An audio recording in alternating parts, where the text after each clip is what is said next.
I am दीपक माथुर।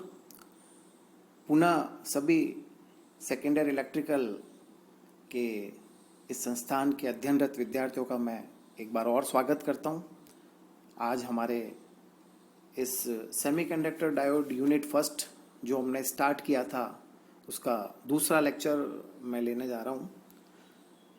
चूँकि फिर repeat कर दूं मैं आप लोगों को कि हमारे जो सब्जेक्ट का जो कोड है वो EE201 है और सब्जेक्ट का जो नाम है वो बेसिक इलेक्ट्रॉनिक्स है। इसमें हम यूनिट फर्स्ट पहले स्टडी कर रहे हैं, जिसमें हमने पिछली क्लास में जो है वो basic introduction of PN junction diode के बारे में पढ़ा था, जिसमें हमने डायोड की सारी कंडीशंस जो है फॉरवर्ड बायस में, रिवर्स बायस में और नो बायस में सारी हमने स्टडी की थी। आज इसी यूनिट का जो हमारा नेक्स्ट जो है जिसको बोलते हैं हम पॉइंट, वो है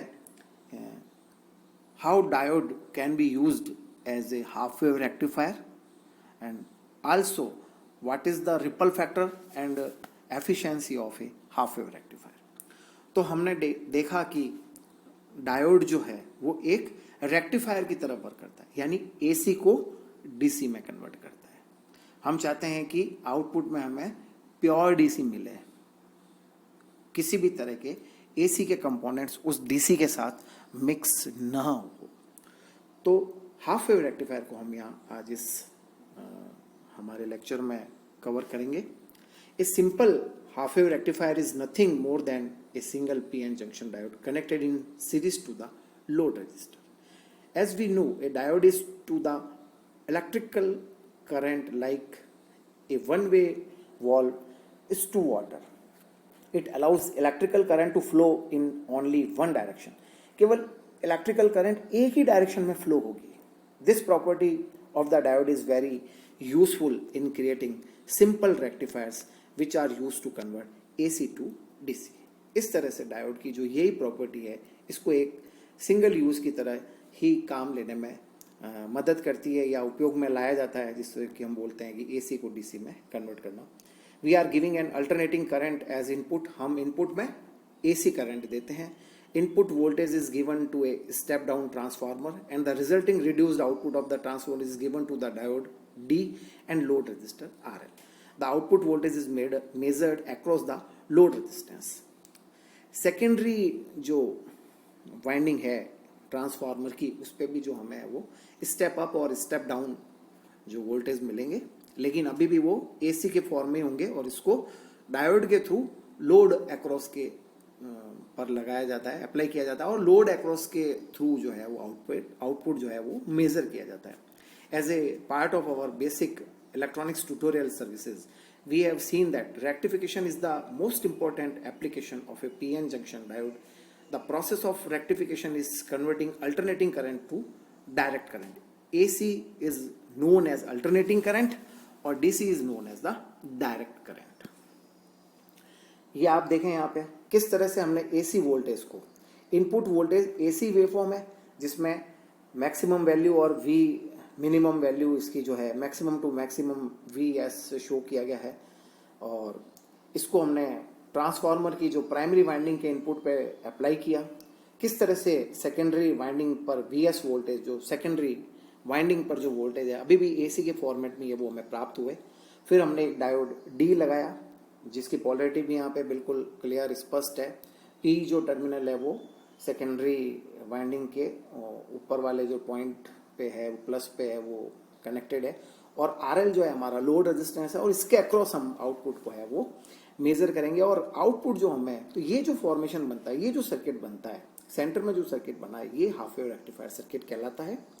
और आउटपुट अगर हम CRO पे, कैथोड रे ऑसिलोस्कोप पे अगर हम देखें तो हम देखते हैं कि जो इनपुट की जो पॉजिटिव हाफ है उसके लिए ही डायोड कंडक्ट हो रहा है, नेगेटिव हाफ जो है उसके लिए डायोड कंडक्ट नहीं हो रहा है। तो नेगेटिव हाफ जो x से 2x का पीरियड है या 3x से 4x का जो पीरियड है, उसमें जो आउटपुट है हमारा वो 0 होगा, और 0 से x के पीरियड में जो पॉजिटिव हाफ साइकिल जो इनपुट की थी वो हमें एज इट इज मिलेगी, और 2x से 3x तक की वैल्यू जो पॉजिटिव हाफ थी हमारी इनपुट, वो हमें एज इट इज मिलेगी।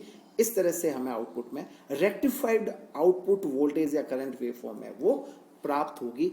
This is the basic function of half wave rectifier. अगर हम डायोड की पोलैरिटी को उल्टी कर दें तो जो हमारा जो नेगेटिव हाफ है वो हमें मिल जाएगा और 0 से x का जो पॉजिटिव हाफ है वो हमें प्राप्त नहीं होगा, या 2x से 3x का जो पॉजिटिव हाफ है वो हमें प्राप्त नहीं होगा। तो डायोड की पोलैरिटी किस तरह से है उस हिसाब से हमें आउटपुट में इनपुट का केवल हाफ ही मिलता है, इस कारण इसका नाम जो है वो हाफ वेव रेक्टिफायर है। यहाँ ये स्पष्ट है कि इनपुट जो अपने साइकिल जो हमने सिग्नल दिया एसी इनपुट, वो आउटपुट में हमें केवल आधी साइकिल के लिए ये डीसी हमें प्राप्त होंगे, इसलिए इस सर्किट का नाम जो है वो हाफ वेव रेक्टिफायर भी रखा गया है। अब रेक्टिफिकेशन की एफिशिएंसी क्या होगी? Rectification efficiency is defined as the ratio between the output power to the input AC power. Output power कितनी मिली और इनपुट एसी पावर कितनी थी, उसका जो रेशियो है वो हमारा रेक्टिफिकेशन एफिशिएंसी कहलाएगा। एफिशिएंसी नीटा से हम इसको डिनोट करते हैं, is equal to DC power delivered to the load divided by AC input power from the transformer, P DC divided by P AC. कितनी पावर लोड को डिलीवर्ड हुई और कितनी एसी इनपुट पावर हमने ट्रांसफार्मर को दी, इसका जो रेशियो है वो इस हाफ वेव रेक्टिफायर की या किसी भी रेक्टिफायर की जो एफिशिएंसी कहलाएगी।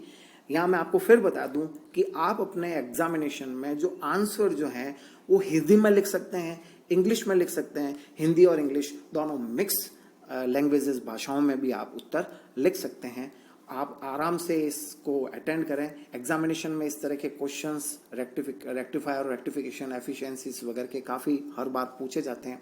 हम जो फर्स्ट टेस्ट होगा उसमें भी हमारी यूनिट फर्स्ट का जो सिलेबस है वो पूरा रखेंगे जितना मैं पढ़ाऊँगा, और आप जो मैं पढ़ा रहा हूँ उसको आप पूरा ध्यान से पढ़ें और एग्जामिनेशन के लिए अपनी तैयारी करते रहें। साथ ही साथ आप अपने इस लेक्चर को सुनने के बाद घर पे बैठे बैठे, चूँकि अभी कोविड-19 का जो फेज, कोरोना वायरस जो पूरे दुनिया में, देश दुनिया में फैला हुआ है, हमको घर पे बैठ के ही ऑनलाइन स्टडी करने के जो इंस्ट्रक्शंस मिले हैं, तो हमें ये पढ़ाई घर पे ही करनी है। मेरी आपसे सलाह है, सजेशन है, एडवाइस है कि आप अपने हाथ से इन चीज़ों को लिख के और अपने खुद के नोट्स बना के खुद की भाषा में जो मैंने बताया आपको उसको आप लिखें, ताकि एग्जामिनेशन में उसको आपको देखते ही याद भी आ जाए, लर्न करने में आसानी हो, और खुद का जो लिखा हुआ और जो सामने आता है तो वो तुरंत ही आपको ठीक से याद भी हो जाता है। इसी तरह DC power deliver to the load, P D C is to I square जो डीसी है इंटू आर एल जो है, इस तरह से होगा I maximum upon pi का स्क्वायर इंटू आर एल।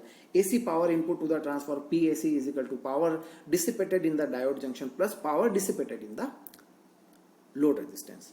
जो एसी पावर इनपुट को ट्रांसफार्मर को जो दी है वो इन दोनों का समेशन होगी, जो कि यहाँ पे डायग्राम में आपको दिखाया गया है। इस फॉर्मूले से भी हम समझ सकते हैं और देख सकते हैं। इसलिए जो रेक्टिफिकेशन एफिशिएंसी जो नीटा की वैल्यू है P D C upon P A C, इसकी वैल्यू अगर रखें अगर, तो ये आएगी अपना 0.406 divided by 1 plus R F divided by RF. The maximum efficiency that can be obtained by the half wave rectifier is 40.6%. This is obtained if RF is जो हमारा जो RF है अगर वो नेग्लेक्टेड है, अगर इसका जो रेजिस्टेंस है इसका फॉर्म फैक्टर का वो अगर नेग्लेक्ट रखें अगर, तो हमें जो हाफ वेव रेक्टिफायर की जो एफिशिएंसी है वो हमें आउटपुट में जो मिलेगी वो 40.6% ही मिलेगी। इसी तरह रिपल फैक्टर की बात करें, रिपल क्या होता है? जैसा कि मैंने आपको पहले भी बताया था जस्ट अभी कि आउटपुट में हमें प्योर डीसी चाहिए, लेकिन हम देखते हैं कि डीसी के साथ साथ small component of AC is also present, तो ये रिपल कहलाता है। हम चाहते हैं कि रिपल बिल्कुल नहीं मिले और आउटपुट में जो रेक्टिफायर के आउटपुट में हमें प्योर डीसी मिले। Ripple factor is in fact a measure of remaining alternating component in a filtered rectified output. It is the ratio of effective value of AC component of voltage or current present in the output from the rectifier to the DC component in the output voltage or current. The effective value of the load current is given by, यहाँ देखें अगर I square तो I DC का square plus I1 square I2 square I4 square, यानी I DC square plus I AC square, जहां पर कि I1, I2, I4 and so on are the RMS value of fundamentals. Root mean square RMS value है fundamentals की। Second, fourth and so on harmonics and I square AC is the sum of the square if the RMS value of the AC components. So ripple factor जो है वो calculate हम finally इस तरह से करेंगे। आप देख रहे हैं KF is the form factor of the input voltage for half wave rectifier. Form factor is given as KF तो फाइनली हम देखते हैं जो रिपल फैक्टर है वो 1.21 जो है हाफ वेव रेक्टिफायर के लिए प्राप्त होता है। डिसएडवांटेजेस भी हैं कुछ हाफ वेव रेक्टिफायर के। The output current in the load contain in addition to DC component AC component of basic frequency equal to that of input voltage frequency. Transformer utilization factor is low. The power output and therefore rectification efficiency is quite low, बहुत ही कम है. DC saturation of transformer core resulting is magnetizing current and hysteresis losses and generation of harmonics. तो इस तरह से हम देखते हैं कि half wave rectifier is not satisfactory to make a general power supply. हम जनरली जब अब रेक्टिफायर सर्किट अगर कोई काम में लेना है तो हाफ वेव रेक्टिफायर काम में नहीं ले सकते हाफ वेव पावर सप्लाई में, इन डिसएडवांटेजेस के कारण। ट्रांसफार्मर भी चाहिए, उसका यूटिलाइजेशन भी कम है, पावर भी ज़्यादा चाहिए, वैल्यू जो एफिशिएंसी है उसकी भी कम आती है। How are it can be used for some application like battery charge, तो बैटरी चार्जिंग वगैरह की जो कोई छोटी एप्लीकेशन है वहाँ हम इसको काम में ले सकते हैं। ये एप्लीकेशंस के बारे में बता रहा हूँ यहाँ आपको मैं। Any rectifier is use to construct DC power supplies. The practical application of any rectifier is to use as a component in building DC power supply. Power supplies को बनाने के लिए रेक्टिफायर्स को हम काम में लेते हैं। How are for application in which constant DC voltage is not very essential, we can use power supply with the half wave. जहाँ देखते हैं कि बहुत ज़्यादा कॉन्स्टेंट डीसी वोल्टेज की ज़रूरत नहीं है क्योंकि फ्लक्चुएटिंग आएगा, इसकी एफिशिएंसी 40.6 ही है, तो वहाँ हम हाफ वेव रेक्टिफायर को काम में ले लेंगे। Thank you.